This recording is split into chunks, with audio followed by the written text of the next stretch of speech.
In this episode of It Came From My Side of the Laundry Room, we're going to take a trip to Cybertron and we're going to get back to the roots of where this show started from. So stick around.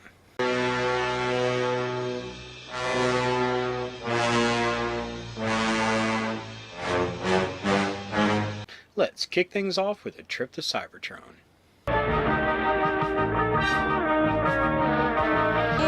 it goes, Transformers, we meet a die, a box was about to eat us, Satans. Yeah!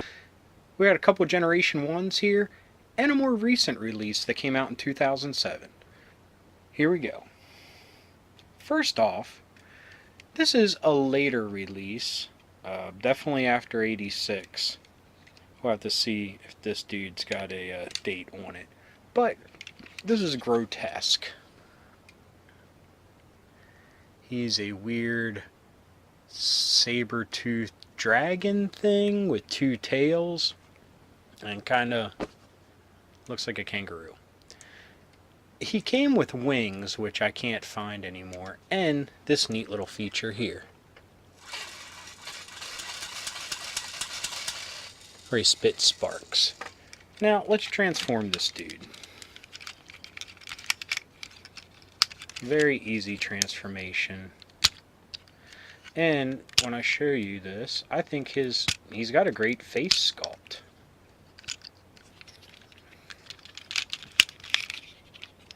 His tails fold in.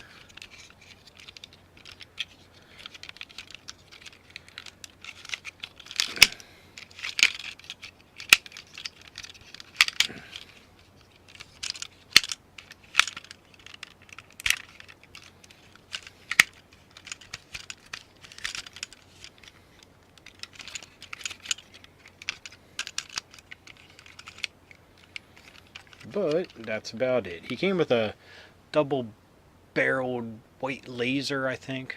White laser gun. But look at that face. It's actually a pretty decent sculpt.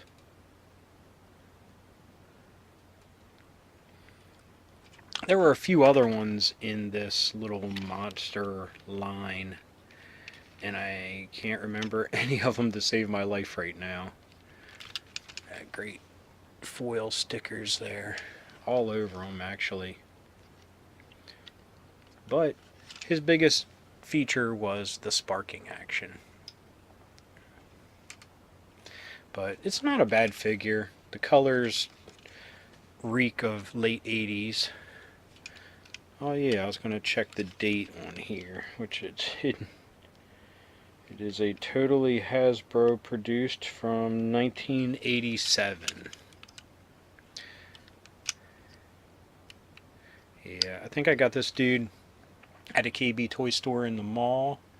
And I remember after getting him, we went out to get Chinese food.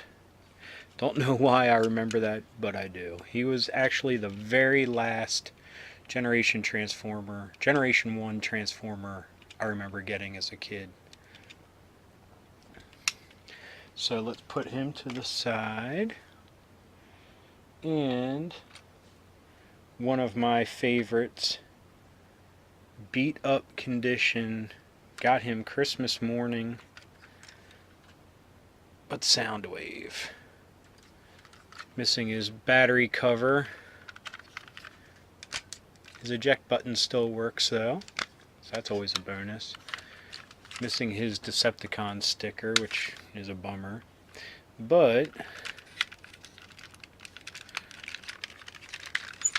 transform him, and he's just a jiggly wobbly mess. Very loose. I actually saw one in a local flea marketplace that I'm hoping to get back to if it's not balled up.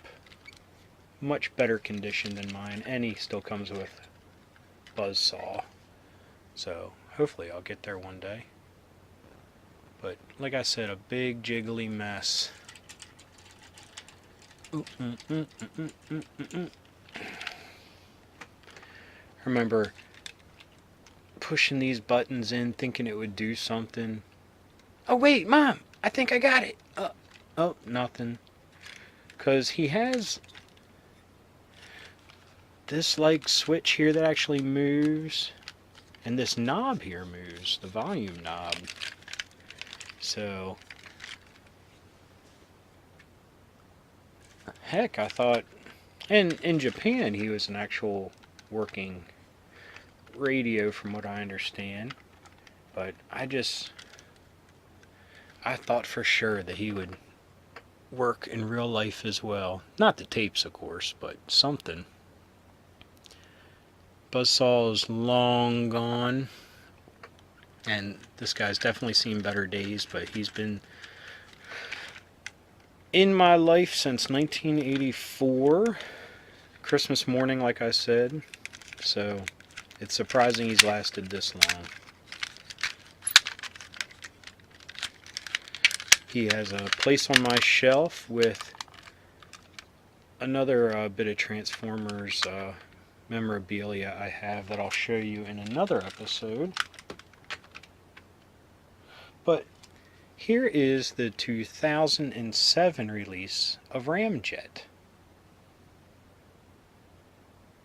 Now, it's a lot different than the original one, of course. He's missing the turbines here, but he looks, I'm totally ignorant in this, but I think like a Russian design, a MiG almost.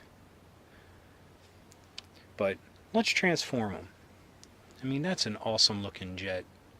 Even has the transfer symbol here. I don't know if that comes out on film. It just looks dark here, so I apologize. Anyway, so let's transform him.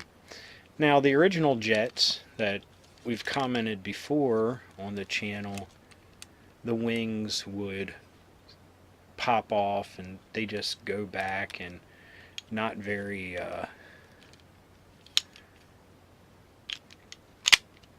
very cool feature. But they would just kind of sit there and not very imaginative on how to transform them. So I feel like over the years, Hasbro or Takara or whoever really upped their jet game. Because the wings stay on, they're not big and awkward. Oh, what the heck. There we go.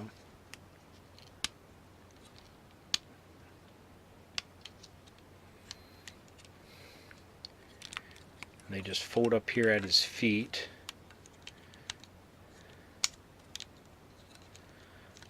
Don't know what I'm supposed to do with these little fins here. I don't know if they... Excuse me while I figured this out.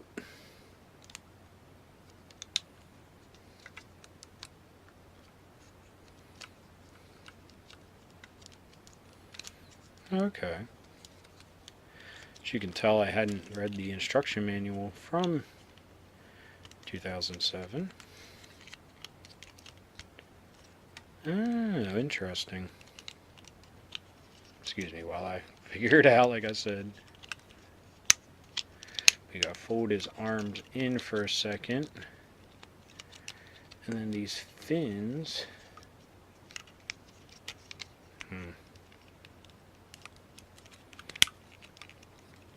Snap up like that.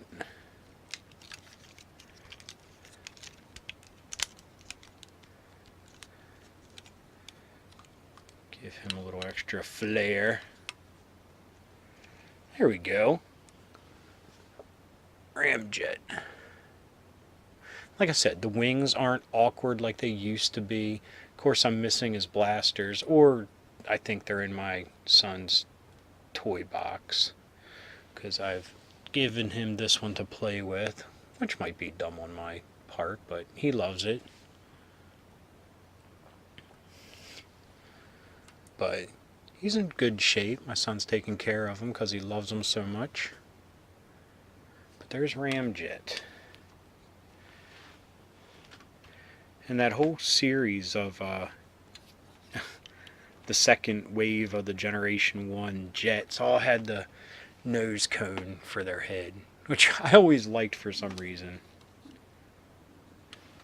But we'll put him right there. Anyway, thanks for taking a trip with me to Cybertron. Check out this commercial and we'll be right back. Hi, I'm Linda Fradiani. Winning a silver medal in the Winter Olympics was the thrill of a lifetime, but now I'm skating with Walt Disney's Magic Kingdom on ice, and it's just like a dream come true. I'm surrounded by the magic of Walt Disney, and all my childhood favorites are now my personal friends. We're all performing with the best, most talented skaters in the world at Walt Disney's Magic Kingdom on ice. It's all new, all live, and all here for you. Walt Disney's Magic Kingdom on ice at the Cow Palace, February 13th through the 18th. Don't miss it. Welcome back. Now, the origins of It Came From My Side of the Laundry Room started with my looking at the Teenage Mutant Ninja Turtles role-playing game. Each episode, which you can see the first one here, I focused on 3 books. Or actually, the first one I covered the big book, and then from there I did 3 of the supplements each episode. And I only got to 3 episodes of that. And I took a break for a while, and then this was the product of that, waiting. So anyway, let's take a look at one of the books that I didn't cover that first time around.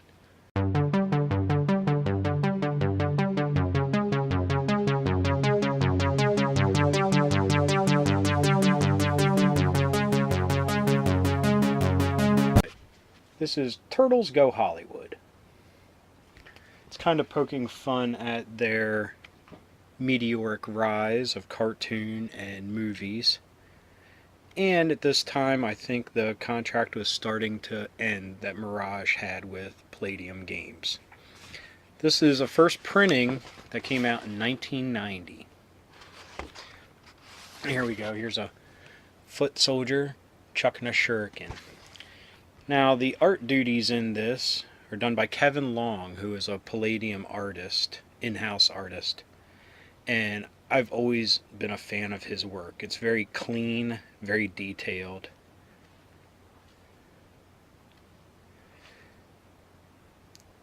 So, what the plot is of this supplement is the Turtles uncover a plot in New York from Solo Chem. And they're making narcotics. Here we go. Here's a typical 80s looking punk selling some drugs. And they make their way to LA to try to combat the drugs. And what was that company called again? Excuse me. Solo Chem. But here we go. Here's the Turtles. Sans masks. All dressed up as tourists, ready to hit the streets of Hollywood.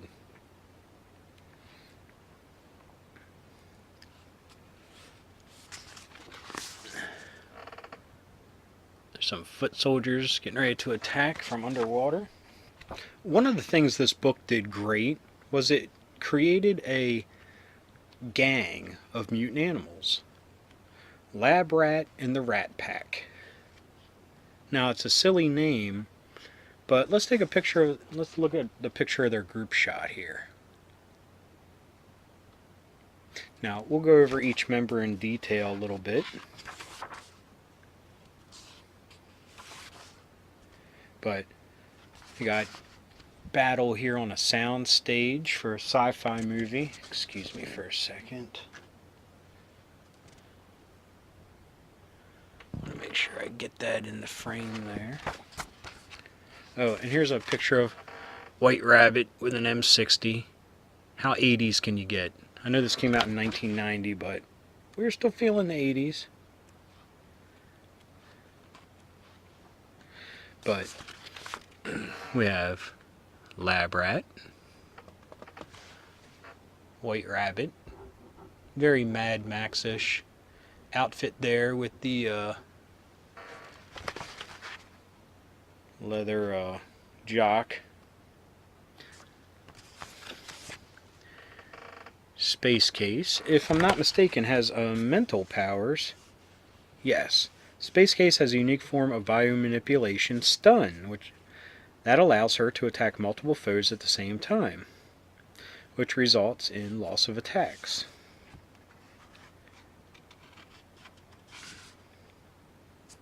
Oh, I love it. These even have quotes. Let's go back to Lab Rat and see what his quote is. Oh, it doesn't have it. But it has it for Space Case. Like, oh my god, I never, noticed what a totally cool katana I have. Whew. And here is Brain Drain. Got a brain up there in a robotic body. And what animal was originally a guinea pig brain with exceptional intelligence? But we also have the return of the Shredder.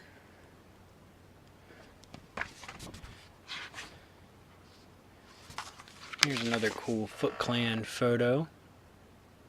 Hitting Donatello.